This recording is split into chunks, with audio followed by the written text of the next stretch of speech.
Okay, so ready for another deep dive? Absolutely. Always ready to jump in. Awesome. Well, today we're looking at what it starts as this kind of normal conversation about wages, Right. but it takes a turn. You'll see, it gets really unexpected. And we've got these excerpts from a pasted text you shared. It's like a record of this conversation between Tobit, his son Tobiah, and this guy who went with Tobiah on this journey. Yep. That's what we're diving into. We're going to try to unpack it all. First, we got to understand the whole money situation, like the initial agreement they had. And then, well, there's this big surprise reveal about just who this helper guy really is. Yeah, it's a fascinating story. So we begin with this practical part, settling up after a successful trip. Right, right. Tobit, the father, he tells his son Tobiah to pay their companion. He even suggests, like, giving him a bonus. Yeah. Seems pretty standard, right? Like, end of a job, pay the guy. Exactly. It's like wrapping things up. But then Tobiah, whoa, he goes above and beyond. He doesn't just offer a payment, he offers half of everything they brought back. Yeah, that's a huge offer. And think about the reasons behind it. Safe trip back, his wife is healed, they get their lost money back, and his dad, Tobit, is healed too. This is like gratitude on another level. It really is. It makes you wonder, like, what was the usual pay for something like this back then? This is way beyond that. So much more. Like, Tobiah really felt indebted to this guy. It wasn't just about the money, it was about everything. Yeah, it speaks volumes about how much he valued the help he got. It wasn't just a business deal, it was deeper than that. And for our listeners, maybe this makes you think about how we see fair pay today. How much do we value help when we're going through tough times? That's a great point. Do we even think about it like that? It's worth considering. And Tobit, the father, he agrees. Half of everything seems fair to him, too. Don't even argue, right? No, not at all. It's like he understood how extraordinary this help was. And Tobiah just lays it out there. Take half of everything we brought back and farewell. Seems like, okay, we're done here, right? You'd think so, but here's where things change. This companion, the guy who's been so crucial to their good fortune, he asks to talk to Tobit and Tobiah privately. A little mysterious. What do you make of that? Like, why shift from a public thing to a private meeting? It's definitely intriguing. It's like he's signaling that there's more to discuss, something beyond just the money. And you're right. What he says in this private chat, it goes way beyond any earthly payment. Right, it's deeper. So this guy, we'll learn his name is Raphael, he starts talking about their spiritual obligations, his main message. They need to thank God publicly for all the good things that happened. It's not enough to just feel thankful in your heart. You got to tell everyone. You got to give God the credit openly and honestly. That's a really interesting point. He's making a distinction, right? It's like he's saying there are things you keep secret and things you have to shout from the rooftops. Yeah, I see what you mean. Like, a king's secret should be kept secret, but one must declare the works of God and give thanks with due honor. That's how he puts it. Exactly. And that contrast really makes you think, why is it so important to him that they go public with this? Well, maybe it's about inspiring others. Like sharing how God worked in their lives could give other people hope, strengthen their faith. It's like a testimony. Right, like a living example. Whereas a king's secret, well, that probably has to do with stuff where keeping quiet is important. Right. Like for political reasons or practical stuff, So different parts of life, different roles. Interesting. Definitely. Okay, but then Raphael takes it a step further. He gives him this advice, kind of like a guide for how to live. Do good, and evil will not overtake you. Sounds simple, but there's a lot packed into that, right? Oh, for sure. It's like your actions have consequences. Do good things will happen to you. For our listeners, maybe this is a good time to think about your own lives. What guides your choices? Yeah. What do you believe about how actions and consequences are connected? And he keeps going with this moral advice. He says, prayer with fasting and almsgiving with righteousness. Those are way more important than wealth with wickedness. Like, he's laying down the law, Spiritual stuff, ethical stuff, that comes first. Way more important than getting rich by doing bad things. And he really emphasizes giving to those in need, almsgiving.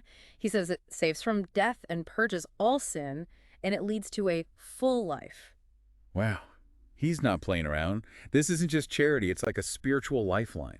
It really makes you think about how important these acts of giving were seen back then. Like, they had real power, spiritual power. And then there's that flip side. He warns them that people who sin and do evil are their own worst enemies. It's a reminder that we're responsible for our actions. Definitely. We can't blame anyone else. So we started with this talk about earthly wages, right? And now we're in this deep discussion about spiritual stuff. It's been quite a journey. Yeah. And then Raphael drops this bombshell. I shall now tell you the whole truth and conceal nothing at all from you. Like, oh boy, here we go. Talk about a turning point. What's going through your mind when you hear that? Well, it's clear that everything we've heard so far is about to be flipped on its head. We're about to get the real story. And then he connects it all back. He talks about their prayers, about how Tobit buried the dead even when it was dangerous. He says, "It was I who presented the record of your prayer before the glory of the Lord, and likewise whenever you used to bury the dead." It's like, whoa, this guy's been watching. He's been involved the whole time. And not just watching, but actively presenting their prayers to God. It's like this direct line between humans and the divine. It's pretty powerful. Do you think, for our listeners, do you think our acts of faith, our good deeds are noticed like that? It's a question worth asking. Definitely. And then the big reveal. Raphael was sent by God to test Tobit and also to heal you and your daughter-in-law, Sarah. This guy, he wasn't just a travel buddy. He was like a divine agent. Right, like he had a mission from God. And then the biggest reveal of all. I am Raphael, one of the 7 angels who stand and serve before the glory of the Lord. It changes everything, doesn't it? Seriously, one of the 7 angels. That's a huge deal. You're talking top tier, immense power right there with God. Absolutely. And Tobit and Tobiah, they're greatly shaken, the text says. They fell prostrate in fear. Yeah, I can imagine. Like face to face with an angel. How would you react? It's hard to even fathom. Yep. But Raphael tells them, "Do not fear, peace be with you, bless God now and forever." Even after that reveal, he's still directing them back to God. Right. It's not about worshiping him. It's about worshiping God. And then he clarifies, I did this not of my own will, but by God's will. He's making it clear that he's an instrument of God's plan. And then this detail, it gets me every time.